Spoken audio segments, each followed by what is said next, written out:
So, who remembers the Pirates of Dark Water? Anybody? I mean, it might have some relevancy to this episode, but I just wanted to ask a question.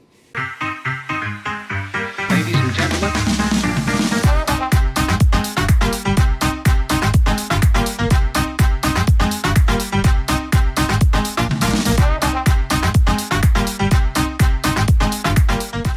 Hey, what's going on, everybody? It's your boy Will, and welcome back to another spoiler review for The Mandalorian, Season 3, Episode 5.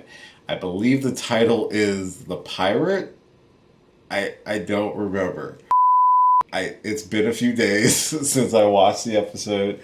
I just don't remember. So, we'll see how this video goes. But this will be a spoiler review, or at least the spoilers that I do remember of the episode that I did not have a chance to rewatch before doing this recording. Make sure you at least pause the video, go watch the episode, and come back and hear what I thought or remembered about the episode. I remember most of the big stuff, so it's not that big of a deal. But if this happens to be your first time, hi, my name is Will, and I do geeky stuff on the internet. Do reviews, reactions, discussions, some gaming, some drinking.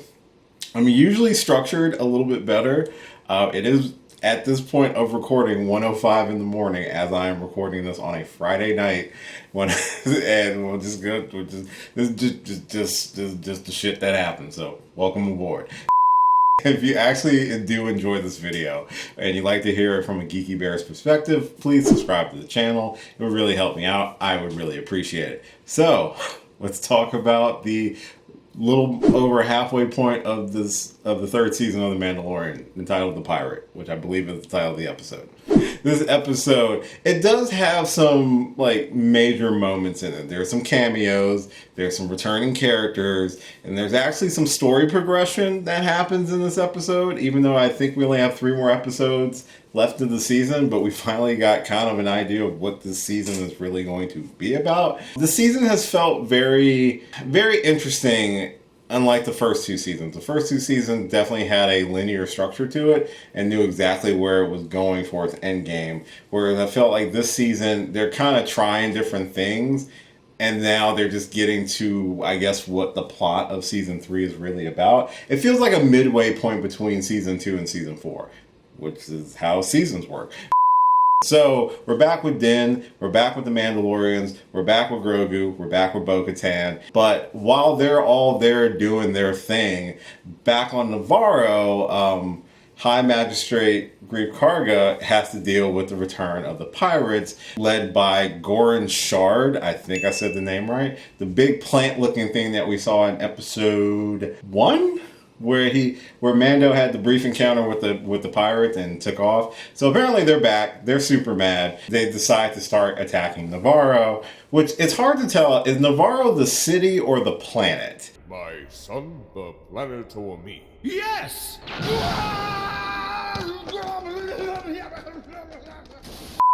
I'm not sure. I think it's both.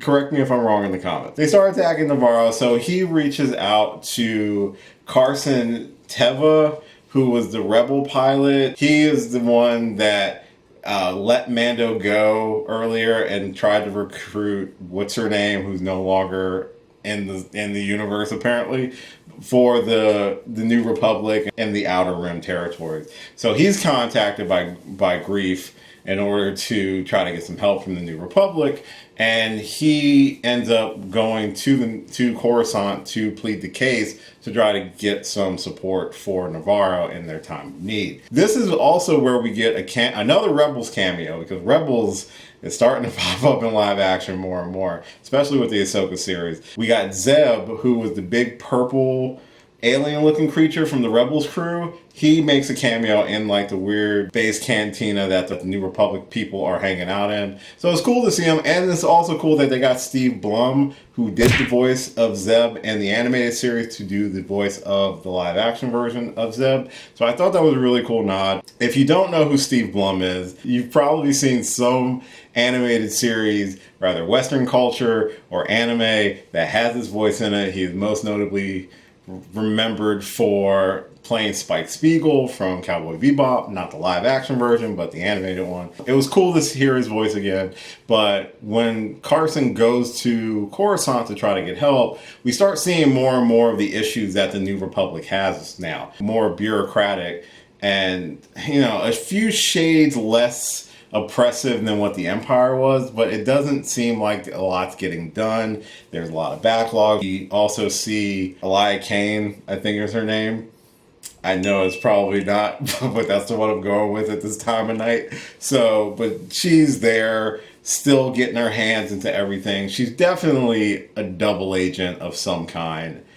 You don't act that shady and like, I'm really part of the Republic.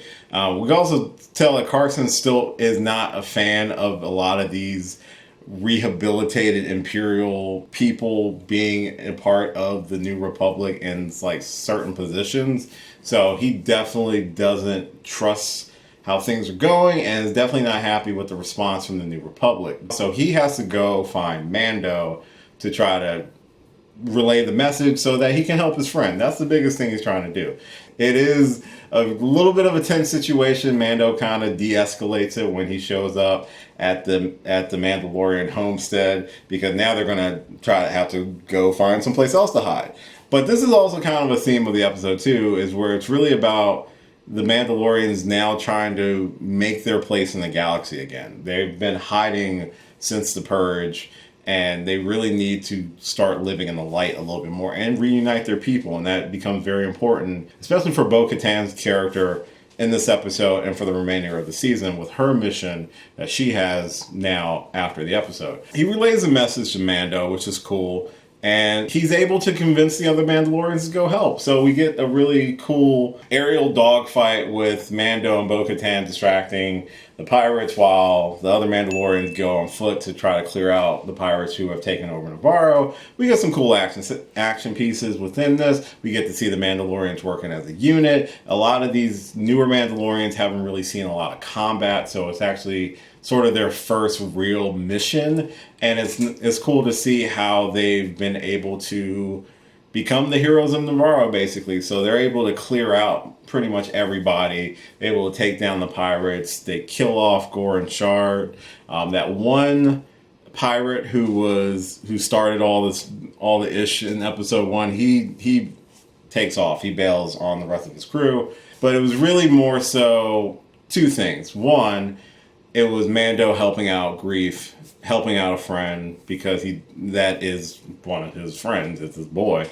And also because of the offer that Grief gave Mando in episode 1 about giving him a section of land that he can just basically retire on. He uses it now and gives it to the rest of the Mandalorians so they can have a place to call home. And also, bonus feature, you just saved all the people in Navarro, which again, is it the city or the planet? I don't know.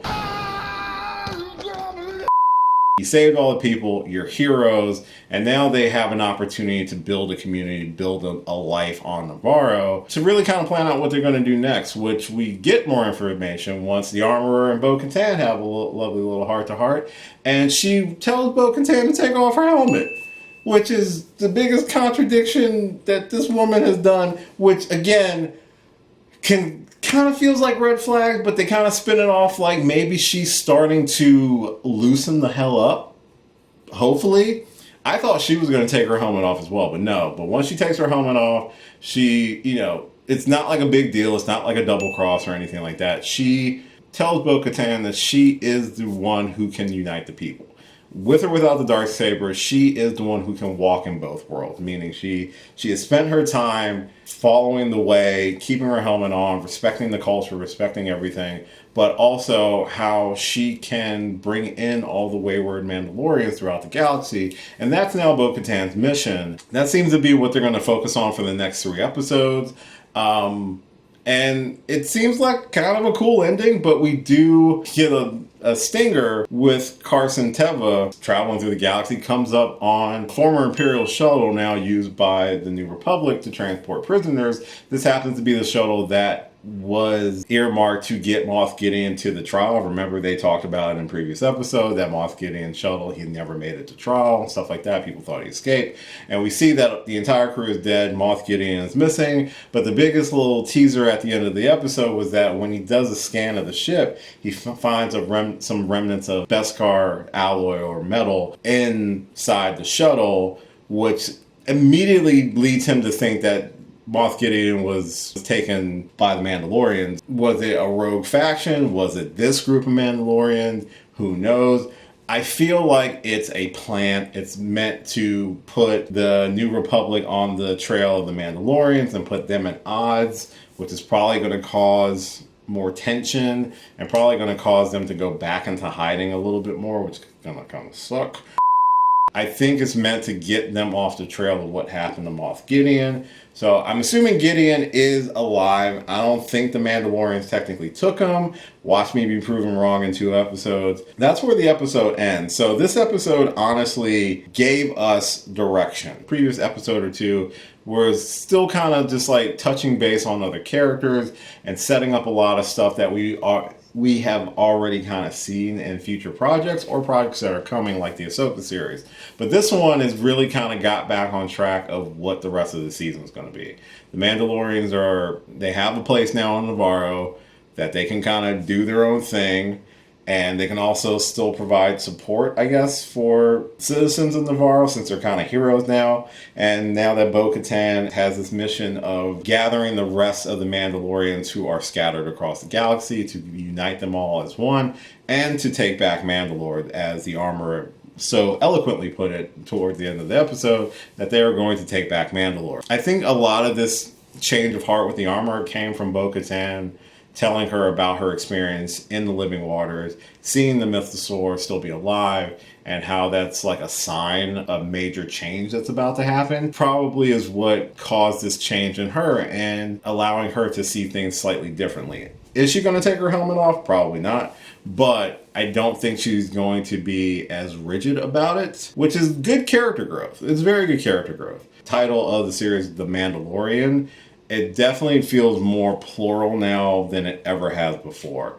It's definitely more about all of them to a certain extent. Now, yes, Mando and Grogu are still the stars of the series. They're always going to be the stars of the series. But they've definitely made strides this season to put a lot of the focus on other characters and other story arcs to set up for future things. It's, again, like I said, season 3 very much feeling like a bridge between what season 2 was, what we can expect with season 4, and also what we can expect from some of the other projects that we're going to be getting in the next year or 2. Like, I think they're still trying to do that Rangers of the New Republic. I haven't heard much about it, but I do know the Ahsoka series is still coming, and I believe I think they're done filming the Ahsoka series, or to a certain extent, or they started some of it. I'm guessing here. But with the live action debut of Zeb from the Ahsoka series like teaser trailer that they did at Star Wars Celebration last year, we saw a glimpse of Hera, we saw a glimpse of Sabine, and we know Ezra Bridger's going to be in. We know that Thrawn plays a big role in the series as well. I enjoyed the episode. Sorry I don't remember a lot of it beat for beat. It's been a few days, but it was still a good episode. I liked the action between the Mandalorians and the pirates. I thought that was really cool. It kind of showed off the Mandalorians and their skill set. I like seeing the armorer throw down when she just hauled off and hammered fools without any sort of reprisal, which was pretty dope. I like that the Salacious Crumb creatures basically sold out the pirates because the pirates were being dicks to them earlier in the episode. I thought that was really cool. I like seeing the N1 starfighter that Mando has. I think that's a dope ship for him to be riding around in, and it gives him such great maneuverability for these awesome aerial dogfights, which is really neat. So I do enjoy those things about the episode. How much of this story of them uniting the rest of the Mandalorians on Navarro, and also the potential conflict that might be starting between them and the New Republic, How much of that is going to be resolved by the end of the season? Is this going to be a mad dash in the next 3 episodes, or is this going to set up for something else in the future? We'll just have to wait and see with the next episode that drops next week. So hopefully you have watched the episode. Comment down below, let me know any of your thoughts on the episode as well. Anything I might have missed, because I'm pretty sure I missed a lot of stuff. Thank you so much for watching this and all my videos. I really do appreciate it. If you're new here and you did enjoy this video and my ramblings at this late at night, please subscribe to the channel. It would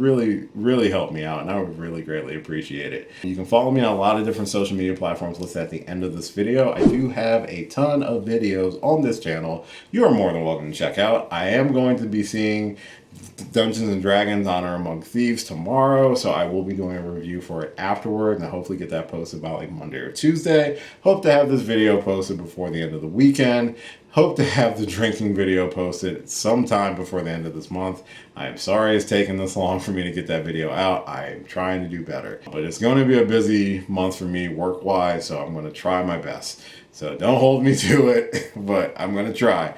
But like, share, subscribe, all that fun stuff. And as always, until next time, may the force be with you, and I will catch you later. Hey, thanks for watching this video. If you did like this video, why not give me a thumbs up and share it with your friends? You can subscribe to the channel by clicking on my gorgeous little face right over there. You can follow me on all the various social media platforms right below. And last but certainly not least, if you've got a few extra minutes, why not check out one of the lovely videos floating right over here. Later.